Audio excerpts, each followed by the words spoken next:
Capacitance or electrical capacitance. Another important property in AC circuit besides resistance and inductance is capacitance. While inductance is represented in a circuit by a coil, capacitance is represented by a capacitor. Any two conductors separated by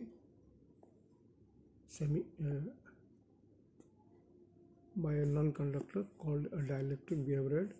Now this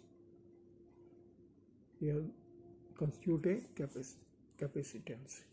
In an electrical circuit, a capacitor serves as a reservoir or a storehouse for electricity. When a capacitor is connected across a source of direct current, such as a storage battery, in the circuit as shown,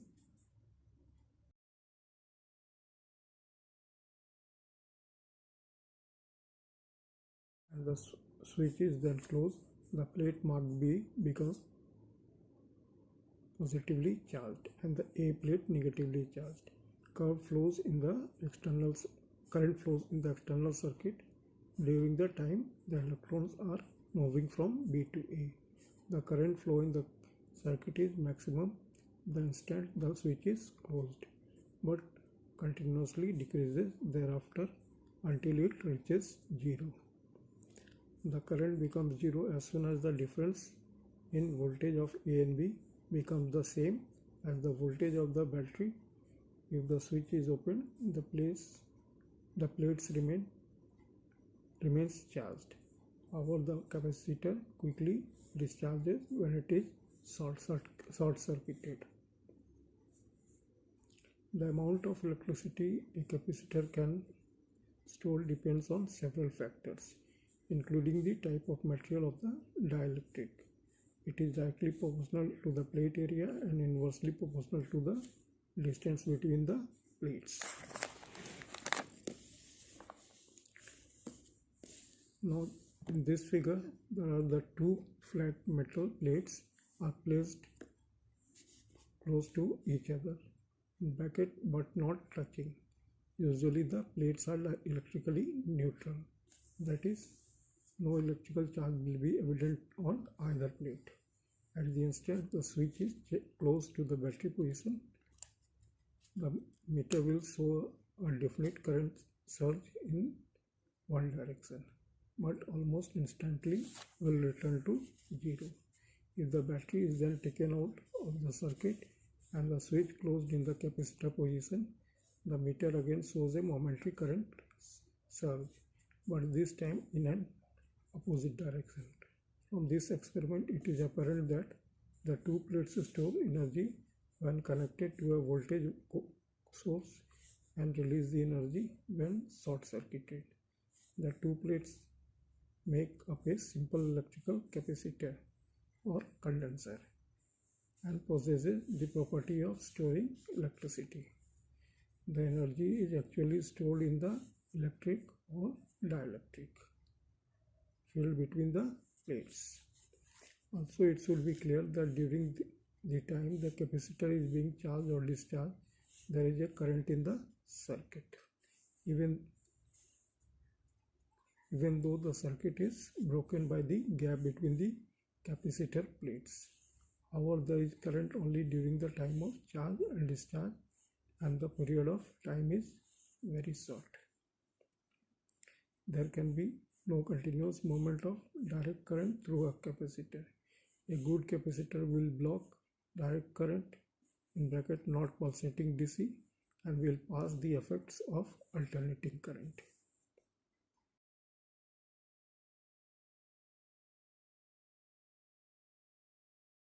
The charge of electricity that can be placed on a capacitor is proportional to the applied voltage and to the capacitance of the capacitor, or in bracket condenser.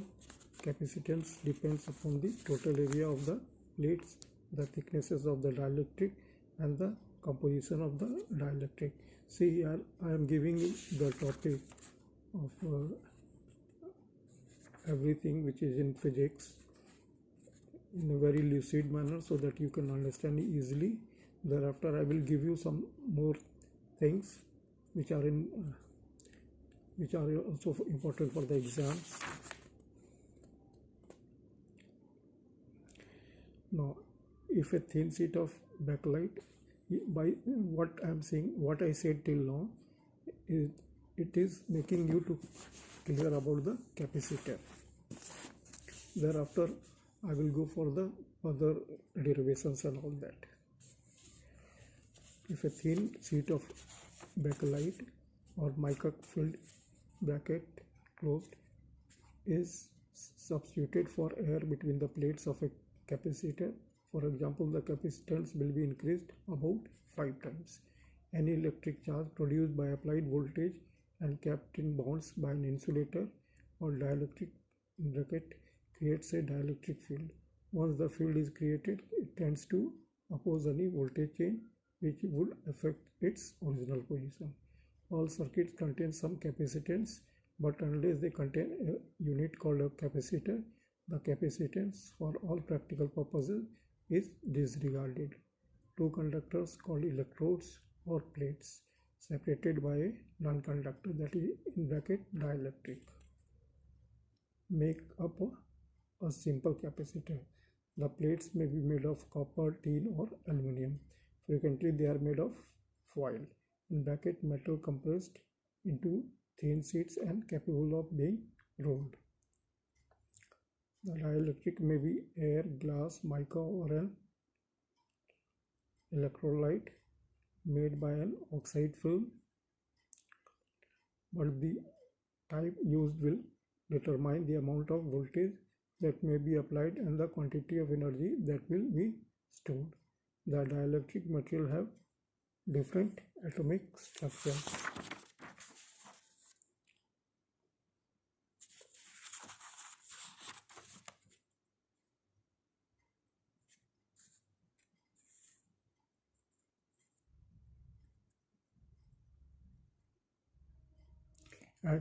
And present different quantities of atoms to the electrostatic field.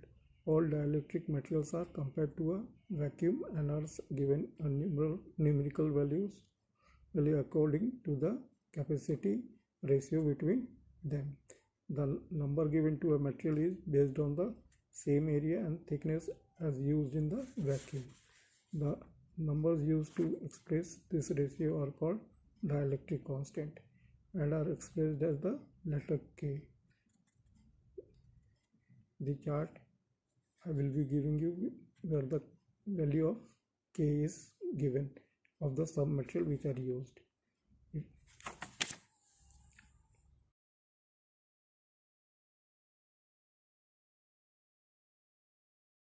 If a sum of alternating current is substituted for the battery, the capacitor acts quite differently than it does with direct current. When an alternating current is impressed on the circuit,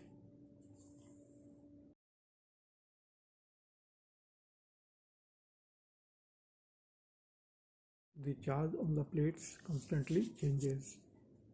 This means that electricity must flow first from y clockwise around to x, then from x counterclockwise around to y, then from y clockwise around to x, and so on. Although no current flows through the insulator between the plates of the capacitor. The insulator between the plates of the capacitor, it constantly flows in the remainder of the circuit between x and y. In a circuit in which there is only capacitance, current leads the impressed voltage, as contrasted with a circuit in which there is inductance, where the current lags the voltage. The unit of measurement of capacitance is the farad, for which the symbol is letter L. The farad is too large for practical use, and the units generally used are the microfarad, 1 millionth of a farad, and the microfarad, 1 millionth of a microfarad. thing to be known by in the mathematical form. See, we know that electrical capacitance of a conductor is related to its ability to store the electric charge. When a conductor is given some electric charge, it is raised to some potential. As more and more charge is given, its potential increases accordingly. If charge small q is given to the conductor so that its potential increases by an amount capital V, then it is found that q is proportional to capital V, or q equals to Cv, where C is the constant of proportionality called the capacitance of the conductors. Its value depends upon the shape and dimension of the conductors. It may be pointed out that the capacitance of a conductor does not depend upon the materials of the conductor, but depends upon the nature of the medium, in bracket its relative permittivity or dielectric constant in which the conductor is located. Now, from the above equation which I have given you, q equals to Cv is the equation number 14, and now from equation number 1 we know that C equals to Q by B. Thus, capacitance of a conductor may be defined as the ratio of the electric charge on it to the electric potential due to that charge. Further, if V equals to 1, then C equals to small q. Therefore, the capacitance of a conductor is numerically equal to the electric charge required to raise its electric potential through 1 unit. In SI, the unit of capacitance is farad. 1 farad is denoted by capital F equals to 1 coulomb by 1 volt. Coulomb denoted by C and volt by V, which is equals to 1 coulomb per volt, that is coulomb per volt, CV to the power minus 1. A conductor is said to have a capacitance of 1 farad if 1 coulomb of charge raises its electric potential through 1 volt. In practice, the following smaller units of capacitance are also used, which I have described earlier also about the microfarad and microfarad.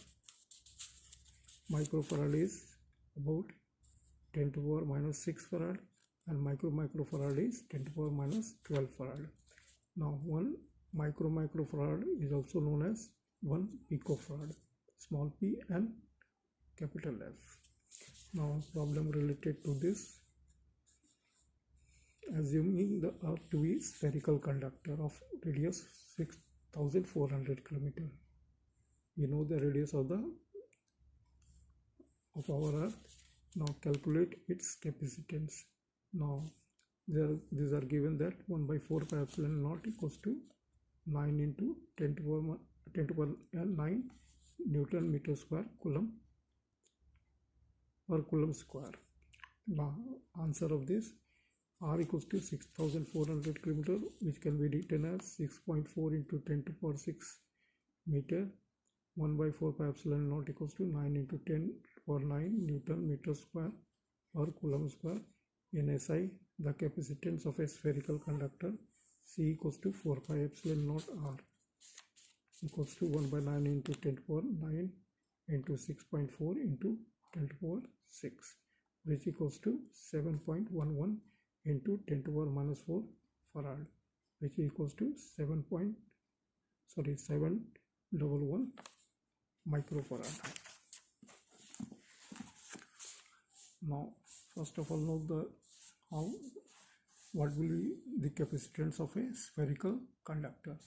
Consider an isolated spherical conductor of radius small r having charge small q. Suppose that the conductor is situated in vacuum or air. See the figure.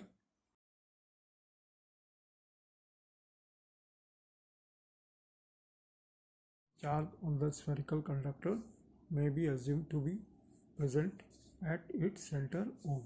Then potential at any point on the surface of the conductor is given by capital V equals to 1 by 4 pi epsilon naught multiplied by Q by R dash, where epsilon naught equals to 8.854 into 10 to the power minus 12 coulomb square per Newton per meter square is absolute permittivity of the free space.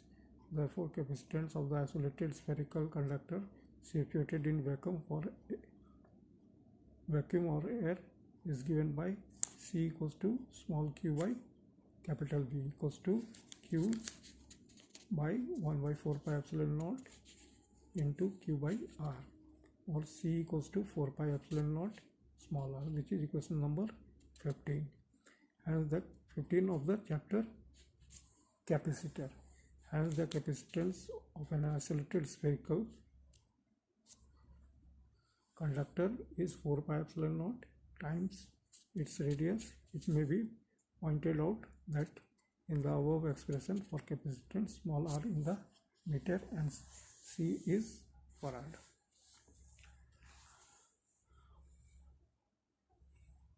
Principle of a capacitor. A capacitor is a device for storing a large quantity of electric charge. A conductor can store a small amount of charge and hence it possesses a small capacitance. To store a large amount of charge, two in bracket or more conductors are arranged to form a capacitor. Thus the capacitor possesses a large capacitance to store charge, and that too in a small space. Now, what is the principle behind this of a capacitor? To understand the principle of a capacitor, consider an insulated metal plate A. Suppose that it is given positive charge till its potential becomes maximum. The metal plate will be hold any more charge over it. If charge is given to the metal plate A, it will leak to the surroundings. Now place another metallic plate B near plate A. Due to induction, negative charge will be induced on the nearer face of plate B and positive charge on its farther face, as shown in the figure.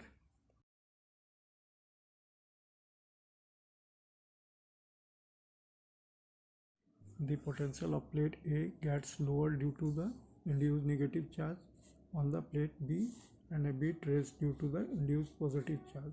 Since the metal plates have finite thickness, induced negative charge is nearer to the plate than the induced positive charge on plate B is. Therefore, on the whole, the potential of plate A gets lowered through by a very small amount in order to make the potential of the metal plate A again the same. An additional small amount of charge has to be given to plate A. It indicates that the capacitance of a conductor increases by a small amount when another uncharged conductor is placed near it. Now connect the metal plate B to the earth as shown in the figure.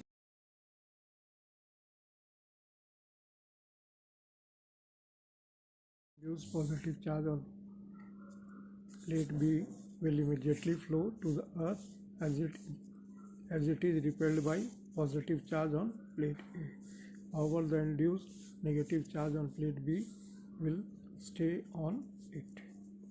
It does not flow to earth as it attracted by the positive charge on plate A. Thus, the metal plate B will have only negative charge on it after being connected to earth. Due to the induced negative charge on plate B, the potential of A will get lowered by a large amount. In order to raise the metal plate A again to the same potential, a large amount of charge has to be given to it. Thus, it follows that the capacitance of a conductor gets increased greatly when an earth-connected conductor is placed near it. It forms the principle of a capacitor, and such an arrangement of two metal plates is called a capacitor. So we can define like this: an arrangement of two metallic conductors so that when one conductor is connected to the earth, the other conductor has the ability to store a large amount of charge on it is called a capacitor. The two metallic conductors are called coatings of the capacitors. If the coatings are plain, spherical or cylindrical, the capacitor is accordingly called a parallel plate capacitor, spherical capacitor or cylindrical capacitor. We will go for these three type of capacitor. Now the insulating medium between the two plates is called dielectric. We have read this. If the insulating medium between the two plates is air, it is called the air capacitor. If dielectric has dielectric constant K, then capacitance of the capacitor becomes K times its capacitance for air capacitor. For this I have given a proof earlier. Now know the parallel plate capacitor. It is most commonly used a capacitor. It consists of two conducting plates placed parallel to each other. See the figure.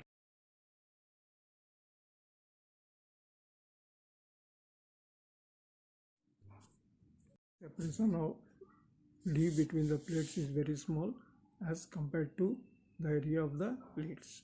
Due to small separation between the plates, the fringing of electric field at the boundaries is negligible. If charge plus Q is given to plate A, then charge minus Q is induced on the left face of the plate B and charge plus Q on its right face.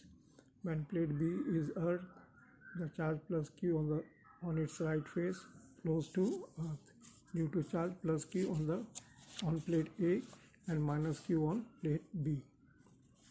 Electric field is set up between the two plates. The electric field between the two plates is related to the potential gradient as E equals to dV upon dr bracket in magnitude. Between the two parallel plates, the electric field uniform and perpendicular to the plates. Therefore, if V potential difference between the two plates, then E equals to V upon d, small d, and V is capital. Now in bracket we write for uniform field dV by dr equals to V upon d. This is equation number, or V equals to Ed. This is equation number 16. If Y is surface charge density of the plates, then the electric field between the two plates is given by equals to pi by epsilon naught, where epsilon naught is absolute permittivity of the free space. It is assumed that medium between the plates in vacuum or air. Now substituting for E in equation 16, we have V equals to pi into d by epsilon naught. If A is the area of each plate, then pi is equals to Q upon A. Then V equals to QD by epsilon naught A. If C is the capacitance of the parallel plate capacitor, then C equals to Q by capital V equals to Q by QD by epsilon naught A, or C equals to epsilon naught A by D. This is equation number 17.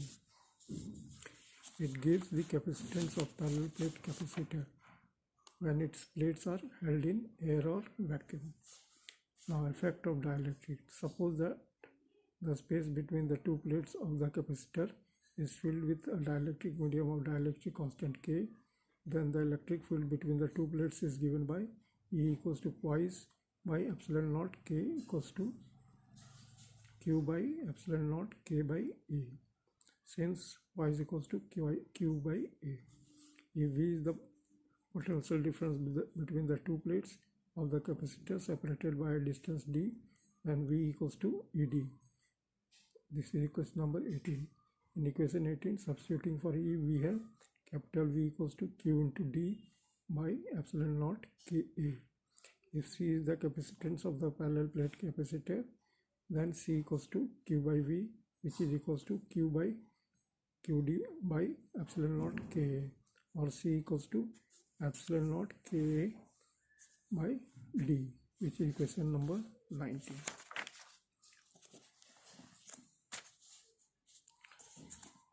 It gives the capacitance of a parallel plate capacitor. when the space between its plate is fitted with a dielectric medium of dielectric constant K. Now here there is a note. In electrical circuit, a capacitor of fixed capacitance is represented by the symbol, as I will be giving you the figure, and also if its capacitance is variable, it is represented by the symbol. For both, I am giving you the figure.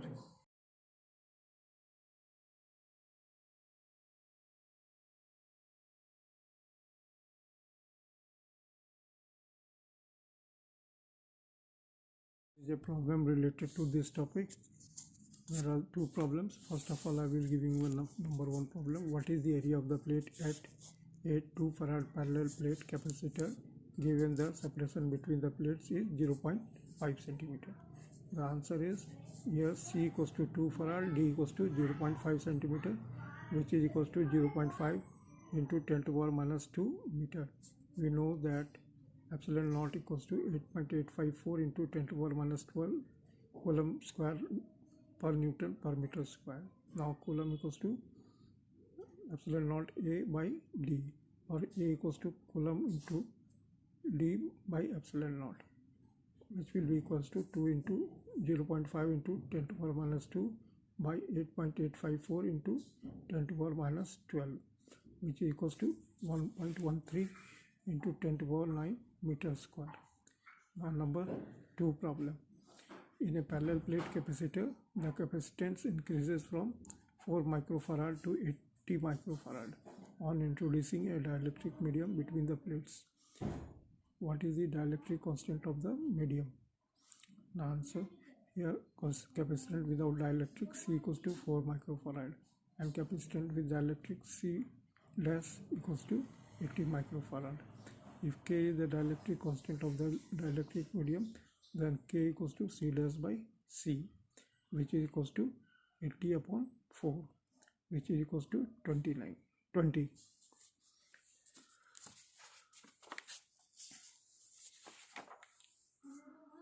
Now capacitance of a parallel plate capacitor when a dielectric slab partially fills the space between plates. Consider a plate capacitor having each plate of area A and separated by a distance small d. When there is vacuum between the two plates, the capacitance of the parallel plate capacitance is given by C naught equals to epsilon naught A by small d. This is equation number 20 of the chapter capacitor. Suppose that when the capacitor is connected to a battery, dielectric field of strength E naught is produced between the two plates of the capacitor. Further, suppose that when dielectric slab of thickness T, where T is less than D, is introduced between the two plates of the capacitor. See the figure first.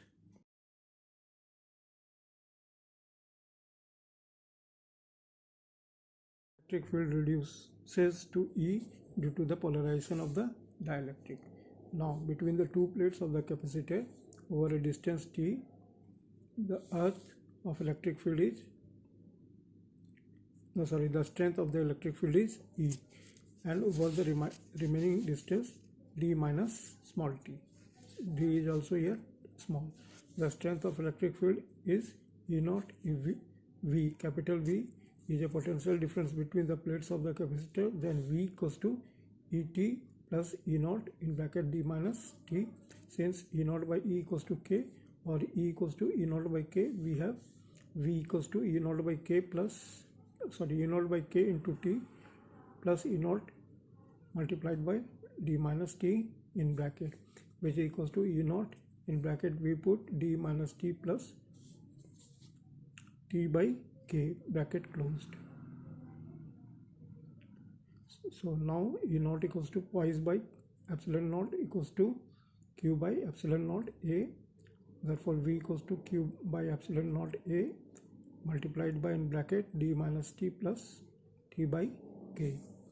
Hence capacitance of a parallel plate capacitor or introduction of dielectric slab is given by C equals to Q by V, which equals to Q by q by epsilon naught a multiplied by d minus t plus t by k bracket closed equal to epsilon naught a by d minus t plus t by k, or c equals to epsilon naught a to a by d minus t in bracket 1 minus 1 by k bracket closed.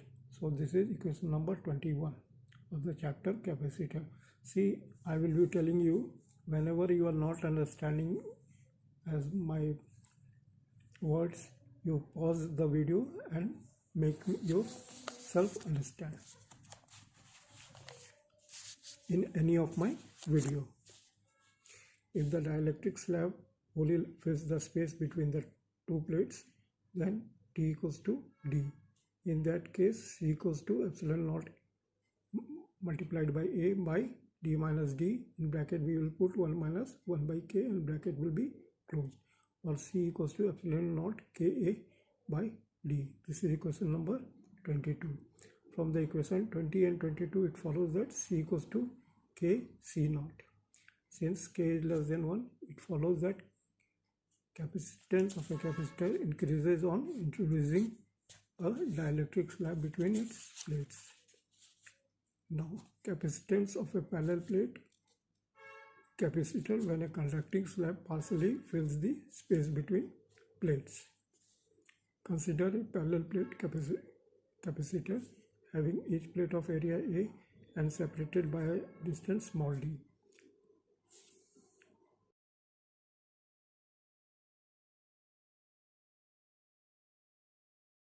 Capacitance of the capacitor is given by C naught equals to epsilon naught multiplied by A by small d, where A is the area of the plate. This is equation number 23. Suppose that when the capacitor is connected to a battery, electric field of strength E naught is produced between the two plates of the capacitor. Further, suppose that a conducting slab of thickness T, where T is less than D, is introduced between the two plates of the capacitor. The electric field inside the conducting slab is 0. Thus, out of the total separation D between the two plates, the electric field exists only over the distance in bracket D minus T. As a result, the potential difference between the plates will be reduced to V equals to E naught multiplied by D minus T, which are in bracket, or V equals to Q by epsilon naught A multiplied by D minus T, which is in the bracket. Since E naught equals to Q by epsilon naught A.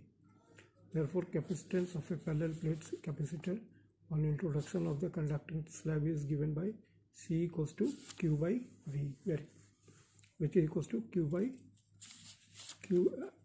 by epsilon naught A multiplied by D minus T equals to epsilon naught A by D minus T, or C equals to epsilon naught A by D multiplied by 1 minus T by D, bracket close. This is equation number 24.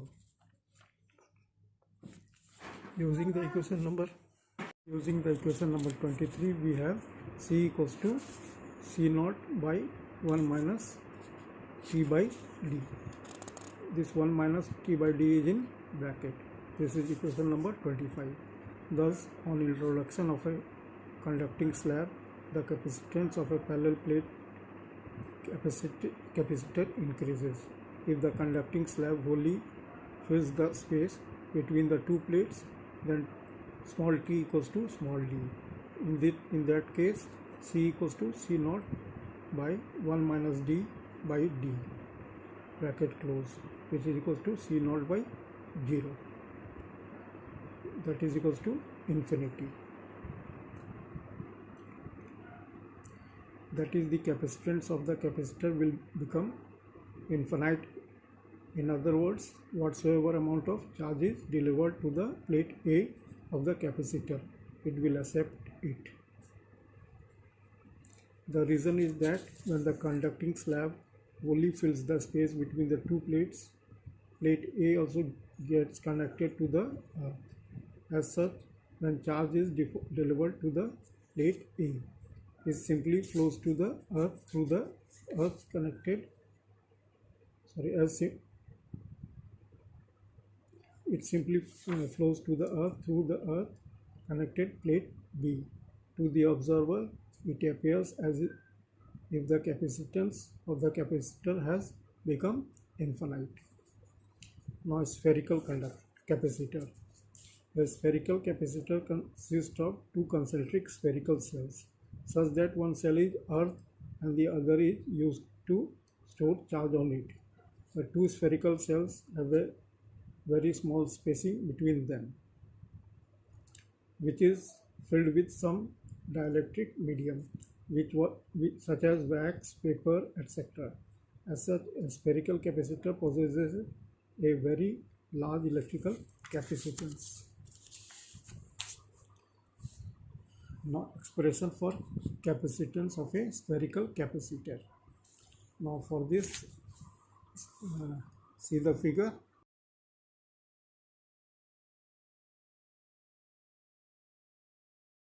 Figure shows a spherical capacitor consisting of two spherical cells A and B. Let small a and small b be their respective radii. The outer spherical cell B is connected to earth. When charge plus q is given to inner spherical cell, it induces charge minus q on the inner surface of the cell B and plus q on its outer surface. As the cell B is earth, the charge plus q on its outer surface flows to earth. If capital V is the potential difference between the spherical cells A and B, then the capacitance of the spherical capacitor is given by C equals to small q upon capital V. Let us now find the potential difference B between the two spherical cells. In case of parallel plate capacitor, the electric field between the two plates is uniform and the potential difference between the two plates is simply equal to E into D, small d. Here, in the space between the two spherical cells, the electric field is not uniform. It varies with distance and is given by E equals to dV upon dr in magnitude. So, therefore dV equals to E dr. The potential difference V between two spherical cells A and B can be found by integrating both sides between the proper limits. Therefore, V equals to the lower limit is A in the integration sign and B is the upper limit dV, which is equals to, again we will put an integration sign. A is the lower limit and B is the upper limit, E dr. This is equation number 26 of the chapter capacitor. Now, to find the value of V, let us find electric field E at any point, say P between the two spherical cells. Let small r be the distance of point P from the center O of the spherical cells. Consider the spherical surface of radius r, which is small r, shown dotted through point P as the Gaussian surface.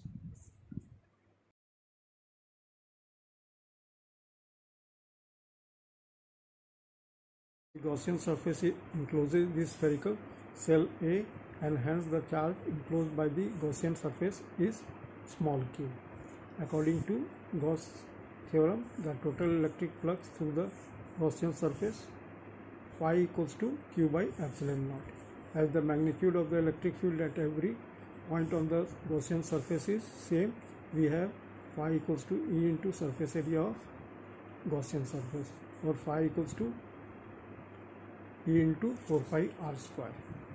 From equation, the above equation, that is phi equals to q upon u naught, is equation number 27, and phi equals to E into 4 pi r square, this is equation number 28. So from equation 27 and 28, we have E into 4 pi r square equals to q upon epsilon naught, or E equals to 1 by 4 pi epsilon naught multiplied by q by r square. In the equation 26, substituting for E, we have V equals to, again in integration sign, the lower limit is A and the upper limit is B. These are small a and small b. 1 by 4 pi epsilon naught multiplied by q by r square dr, which is equals to q by 4 pi epsilon naught integration sign small a in the lower limit and the upper one is small v with r to the power minus 2 dr, which is equals to q by 4 pi epsilon naught mod r to the power minus 1 by minus 1, and the mod close the here is the limit is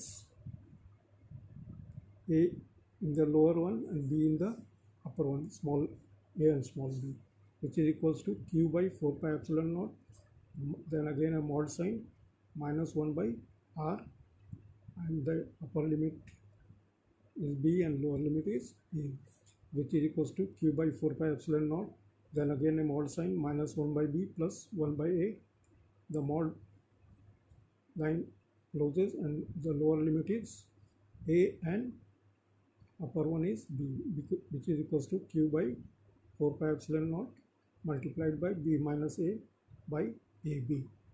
Therefore capacitor of the spherical capacitor is given by C equals to q by b, which is equals to q by 4 pi epsilon naught multiplied by b minus a by ab, or C equals to 4 pi epsilon naught multiplied by ab by b minus a. This is equation number 29. It is the expression for the capacitance of a spherical capacitor. We know that the capacitance of a spherical conductor of radius small a is given by c dash equals to 4 pi epsilon naught multiplied by small a. Now since ab by b minus a is greater than a, here ab are small. From the equation 29 and 30, it follows that c is greater than c dash. Thus the arrangement of the two spherical cells as explained above leads to increase the capacitance of a spherical conductor. Now there is some question related to this topic. The stratosphere acts as a conducting layer for the earth.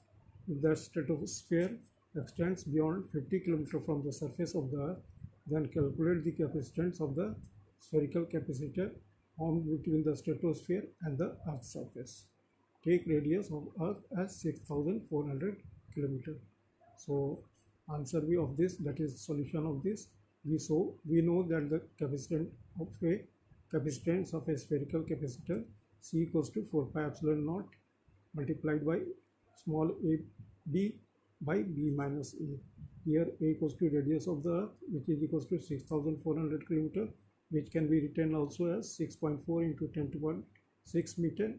Small b equals to distance of the top of the stratosphere layer, which is equals to 6400 km plus 50 km, which is equals to 6450 km, which can be written as 645 into 10 to the power 6 meter. So C equals to 1 by 9 into 10 to the power 9 into 6.45 into 10 to the power 6 multiplied again by 6.4 into 10 to the power 6. And then we will divide it by 6.45 into 10 to the power 6 minus 6.4 into 10 to the power 6, which comes as 0.092 farad. Now cylindrical capacitor. A cylindrical capacitor consists of two coaxial cylindrical cells such that one cell is earth and the other one is used to store charge on it. The two cylindrical cells have a very small spacing between them, which is filled with some dielectric medium. Expression for capacitance of a cylindrical capacitor.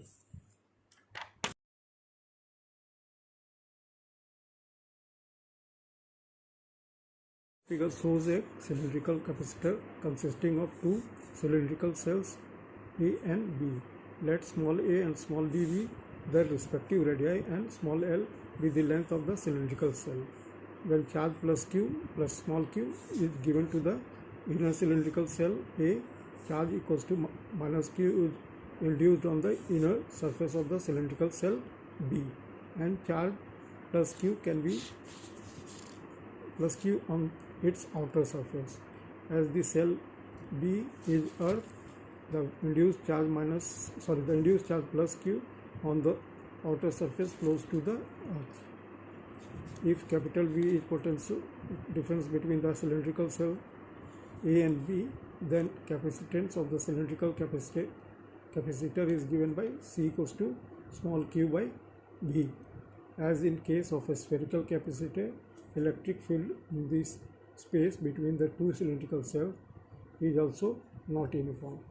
Therefore, if electric field at any point P at a distance r from the axis of the cylindrical cell E, here r is small, then potential difference between the two cells is given by capital V equals to integration sign here, lower limit is A and upper limit is B E dr, which is equation number 31 of this chapter, capacitor. To find the value E, draw a cylindrical cell of radius small r through point P as the Gaussian surface. Here the figure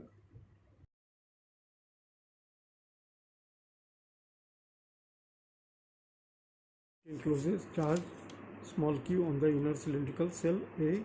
According to Gauss theorem, the total electric flux through the Gaussian surface phi equals to q by epsilon naught. This is equation number 32.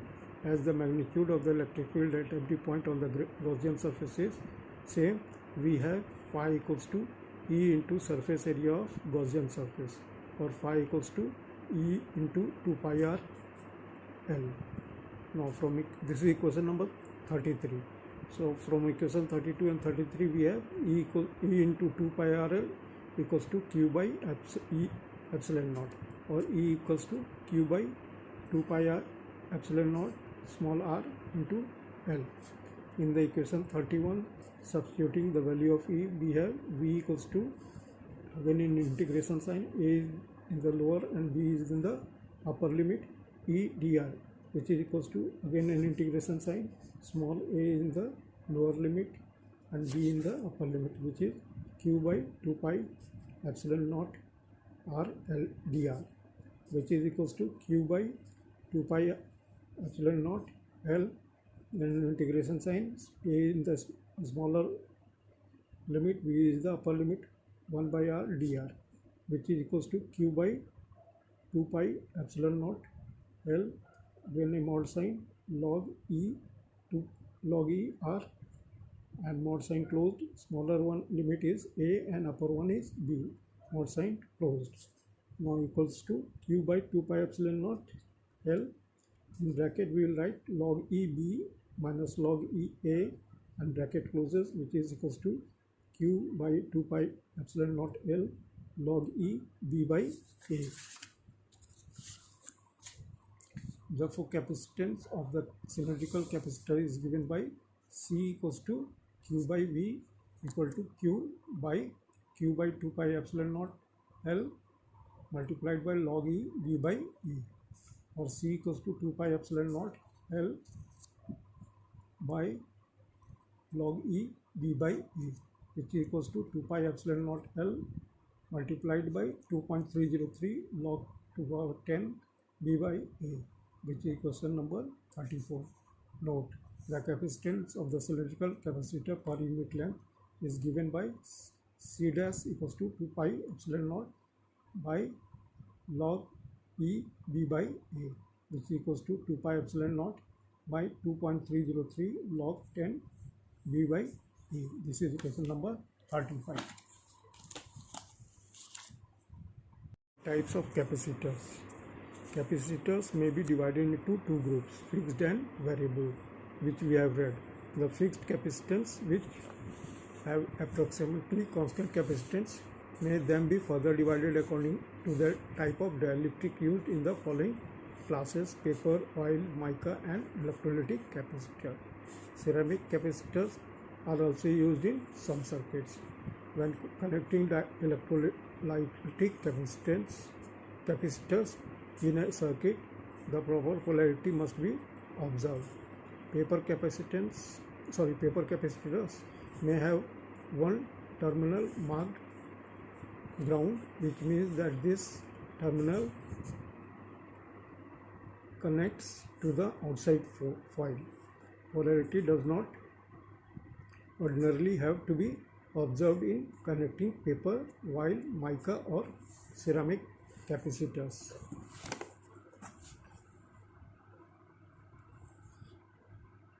Now, second is paper capacitors.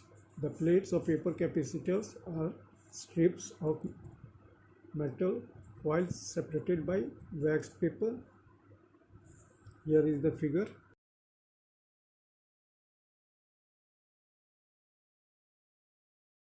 Plates of paper capacitors are strips of metal separated by waxed paper, as shown in the figure. The capacitance of paper capacitors ranges from about 2000 microfarad to several microfarad. The strips of foil and paper are rolled together to form a cylindrical cartridge, which is then sealed in bags to keep out moisture and to prevent corrosion and leakage. Two metal leads are soldered to the plates, one extending from each end of the cylinder. The assembly is enclosed either in a cardboard cover or in a hard molded plastic covering. Bathtub type capacitor consists of paper capacitor cartridges hermetically sealed in metal containers. The container often serves as a common terminal for several enclosed capacitors. But when not in a terminal, the cover serves as a shield against electrical interferences.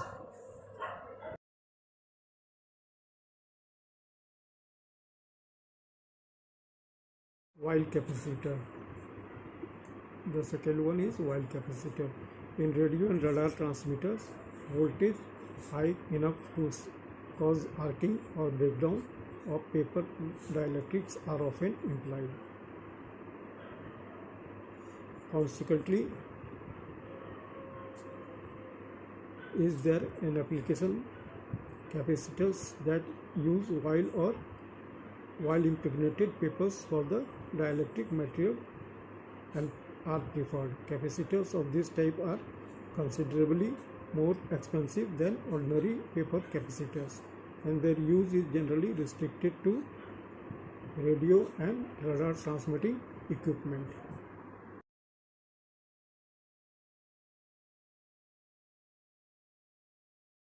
Mica capacitor. The fixed mica capacitor is made up of metal foil plates that are separated by sheets of mica which form the dielectric. The whole assembly is covered in molded plastic which keeps out moisture. Mica is an excellent dielectric and will withstand higher voltages than paper without allowing arcing between the plates. Now, common values of mica capacitance range from approximately 50 microfarad to about 0.02 microfarad. Mica capacitance can be seen in this figure.